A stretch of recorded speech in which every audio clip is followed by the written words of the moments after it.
Бип, уезжает. Типа предупреждает, я ненормальный, блядь, сторонитесь.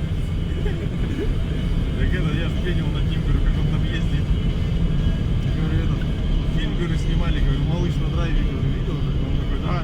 Я говорю, если бы, говорю, про тебя фильм снимали, говорю, Диман на Кипише, говорю, сняли. Он говорит, в зеркало. В куртке такой.